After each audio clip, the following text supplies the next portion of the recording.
aktif itu adalah perokok yang menggunakan rokok tersebut untuk kehidupannya, dikonsumsi. Perokok aktif adalah orang yang mengkonsumsi rokok tersebut. Sedangkan perokok pasif adalah orang yang tidak merokok secara langsung, tetapi dia ikut menghirup asap yang dikeluarkan oleh perokok tersebut. Ngerti ya? Nah, kira-kira lebih berbahaya mana, Miss Pugi? Secara hitung-hitungan lebih berbahaya yang pasif. Kenapa? Karena kalau yang perokok aktif biasanya dia hanya menghirup, masukkan sini, set, keluarkan lagi, suka-suka dia, gitu dia kan? Dia mau menghirup, dia nggak suka hirup supaya jangan sakit, hanya dikeluarkan. Nah, kalian semua yang ada di sekitarnya, apakah kalian terus hus, asapnya pergi, nggak bisa. Ketika kalian ada berdampingan dengan dia, otomatis lingkungan di sekitar kamu, udara di sekitar kamu sudah terkontaminasi dengan yang namanya asap rokok. Di dalam asap rokok terdapat yang namanya nikotin, tar, dan sebagainya. Secara otomatis orang yang keluarkan, kalian yang hirup. Ibarat seperti orang bernafas keluarkan karbon dioksida langsung kamu tampung di mulut kalian. Bayangkan begitu. Nah, makanya pemerintah dikatakan jangan merokok sembarangan. Sudah ditulis merokok membunuhmu, kita juga. Sekarang sudah digalakkan lagi untuk tidak merokok di sembarang tempat. Ya kalau kamu mau mati jangan ngajak orang lain, gitu loh ibaratnya. Mati aja sendiri. Makanya di mana kamu harus merokok? Di satu tempat yang dimana asap itu tidak bisa keluar lagi. Sudah tertutup dengan kaca, kamu bagus-bagus, kamu keluarkan, kamu hirup lagi, kamu keluarkan, kamu hirup lagi, ya kan? Itu baru namanya fair. Mari katakan tadi hari rokok sedunia. Tujuannya apa? Supaya minimal ada satu hari di mana udara tersebut bebas dari rokok.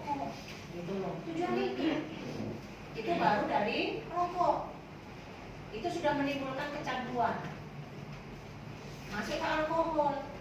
Sebenarnya alkohol itu, di dalam alkohol kan ada yang namanya bahan yang buat candu. Sebenarnya alkohol itu hasil fermentasi.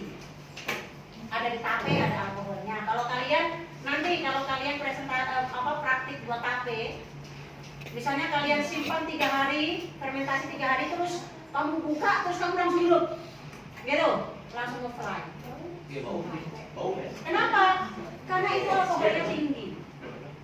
Nah, di dalam tape itu mengandung alkohol. Tetapi untuk kadar-kadar tertentu itu boleh untuk dikonsumsi. Kenapa? Karena tidak berbahaya. Tapi persoalannya orang Indonesia kan tidak siap untuk hanya sedikit saja. Kalau alkohol digunakan dalam cuaca dingin, makanya orang-orang luar negeri ketika musim dingin tiba, mereka minum kopi untuk menghangatkan badan, bukan untuk mabuk-mabukan. Lah orang Indonesia di siang bolong terik matahari minum alkohol, minum tuak, itu berbahaya. Ujungnya apa? Nah, di dalam alkohol sudah kadarnya mulai meningkat. Makanya ada minuman-minuman yang tingkat alkoholnya tinggi tidak dijual bebas karena itu tidak bagus untuk kesehatan. Contoh bir. Sebenarnya tuak itu tidak diizinkan, tapi di beberapa daerah itu sudah menjadi budaya. Siapa yang pernah minum tuak? Sedikit.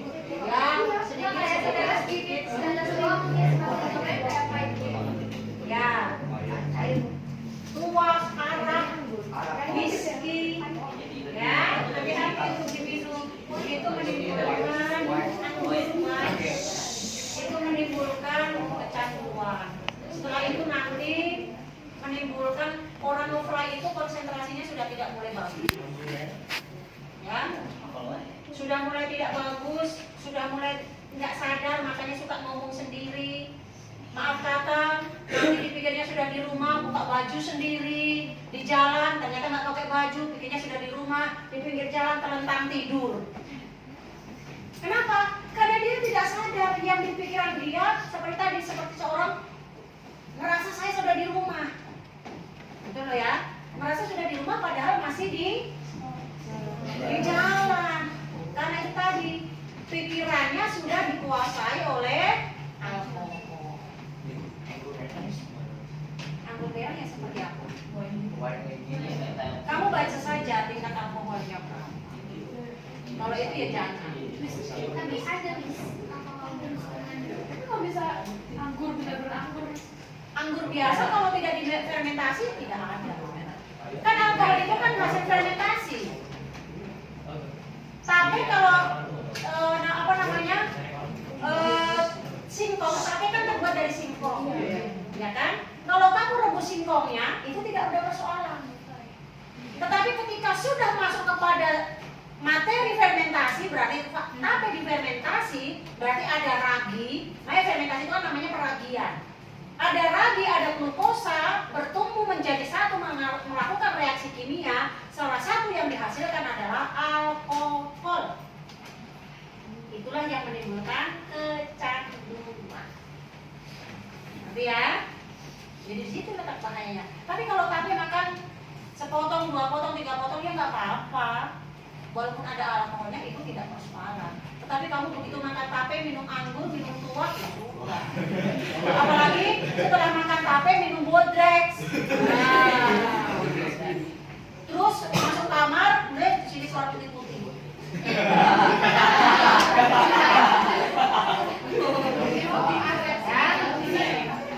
Yang terakhir adalah nanti ada kafein dan tadi yang cat tadi. Ya.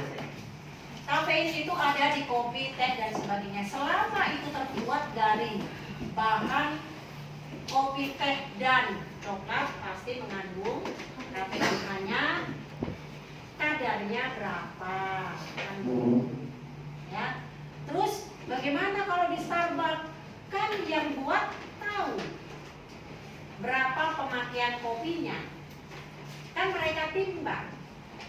Secara otomatis kalau orang Starbucks yang sudah profesional, dia tahu sampai ambang batas mana seorang peminum kopi harus menggunakan kopinya. Nanti ya. Jadi sudah pasti aman punya. Kecuali kalau saya minum kopi 1 gelas penuh, kamu permintaan sendiri kopinya 2 sendok yang segini-gini itu, nah itu urusan kamu. Tingkat kepekatannya dan sebagainya kan tergantung masing-masing. Kalau kafein banyak Ya pasti akan menimbulnya dari jantung yang berlebihan.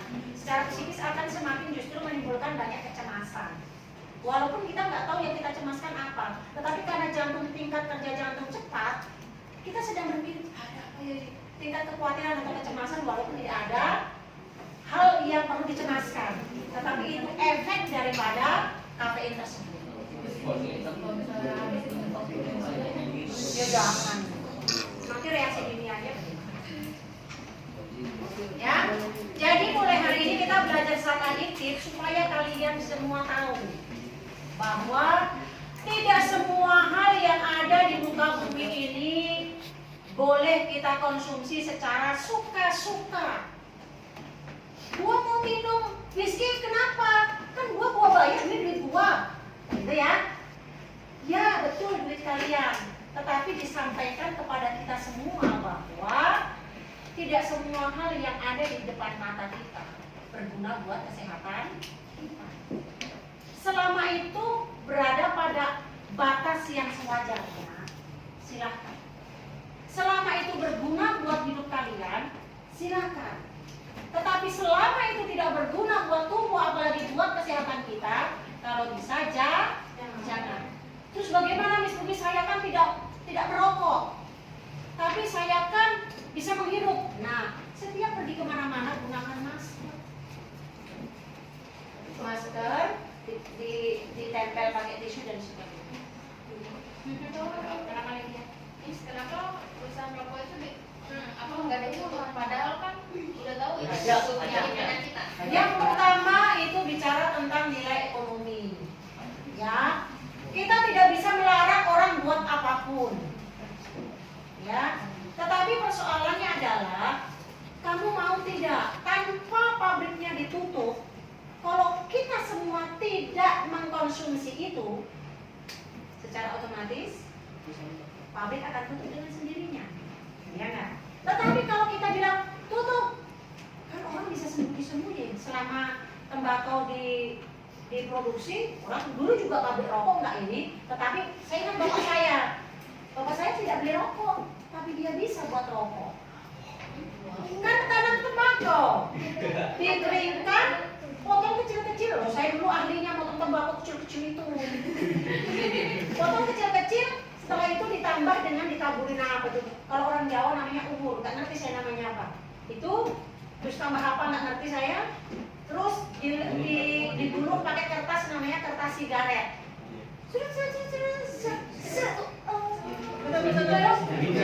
Bisa.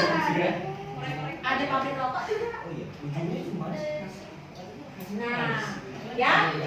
Jadi kalaupun nggak ada pabrik rokok, orang bisa membuat sendiri. Itu kembali kepada kita semua mau atau tidak sayang terhadap kesehatan kita. Itu aja.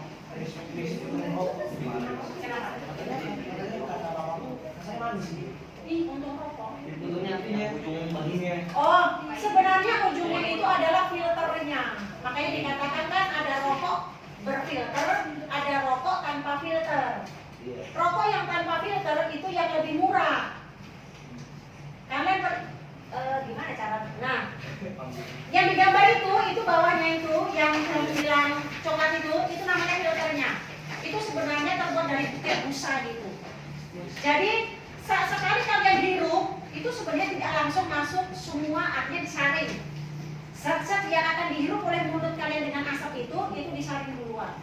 Nah, tetapi kan tidak semua bisa tersaring. Ada partikel-partikel yang kecil yang bisa lewat pori-porinya kan. Nah, tetap aja masuk.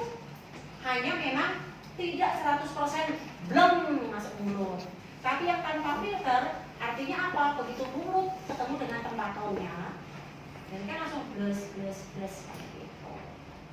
Ya, mau rokok aja itu gambarnya udah menakutkan. Nggak ada yang takut tuh. Ya.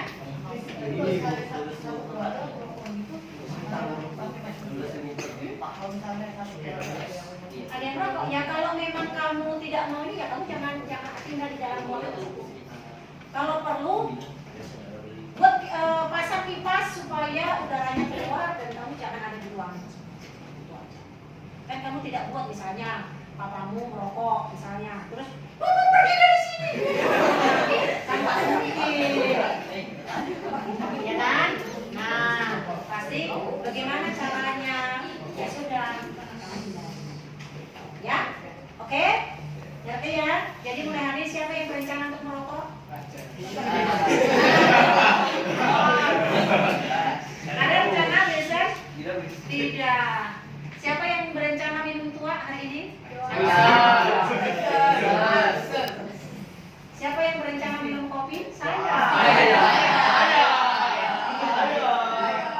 Ya, semua boleh. Saya gini, kafein itu secara ukuran yang wajar itu diizinkan. Alkohol juga demikian. Sesuai dengan batas ya, jangan berlebihan. Itu diizinkan. Tetapi tidak boleh langsung serta-merta kayak orang ini. Nanti lama-lama jadi candu. Gak bisa tanpa minum kopi hari itu. Jadi tidak. Jadi minum kopi hanya Senin sampai Jumat karena dia harus pulang sampai Tangerang. Tapi Sabtu Minggu tidak. Tapi tidak persoalan juga. Tidak minum kopi bagi Misugi tidak persoalan.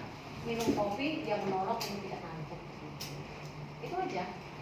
Jadi tidak berpikir untuk saya harus minum kopi. Kalau tidak, ini sangat berbahaya. Ya?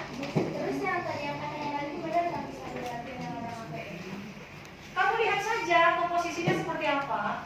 Kalau dia menggunakan, kan tidak selamanya rasa coklat itu menggunakan coklat di dalamnya. Ada apa sih namanya? Hanya essence, ya, pemanis yang diambil dari sari, gitu loh, itu aja, ya.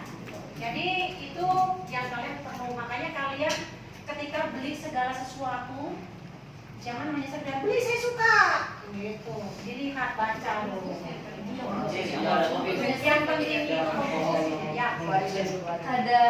Ada kafein di coklat teh sama kopi sama.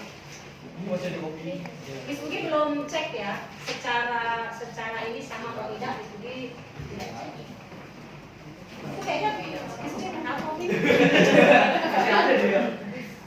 Kalau kopi ada kafe itu kafe itu Atau kalau ampas atau tidak, yang pasti bukan persoalan ada ampas atau tidak.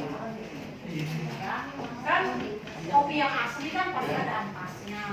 Yang tidak asli kadang tidak ada ampasnya, itu kan tergantung bagaimana perusahaan membuat itu menjadi nyaman untuk diminum. Oke ya, sudah ya? Nah, tepuk tangan dulu. itu tadi proposal kopi. Beda coba. Kak Miss mungkin belum pernah lihat vape ya, tetapi yang pasti begini. Menurut Miss mungkin lebih berbahaya rokok dibanding dengan vape itu, tapi dilihat dari banyaknya yang terkontaminasi. Kalau vape diri sendiri, karena dia tidak menimbulkan asap ya. Oh, bisa ada Masalahnya, serius Miss mungkin belum Tapi pernah lihat maksudnya orang aku tua. pernah minum kopinya Iya. dong. Tapi yang lihat asam juga lebih banyak daripada. Nah, persoalannya adalah materi yang dikeluarkan dari asap itu apa? Karena di sini kan tidak tahu komposisinya. Tetapi yang pasti, di sini tidak tahu. Kalau di sini tahu komposisinya, nah, maka kalian perhatikan. Komposisinya terbuat dari apa-apa, kalian searching. Bahan ini berbahaya tidak untuk tubuh. Bahan ini berbahaya tidak untuk tubuh. Gitu. Itu yang kalau kalian mau peduli terhadap diri, ya harus bisu. Supaya kalian tahu, jangan hanya karena teman pakai vape nggak ngerokok, ya saya juga. Teman merokok, ya saya juga. Tidak bisa begitu. Ya, harus dicek, diperhatikan. Kalau rokok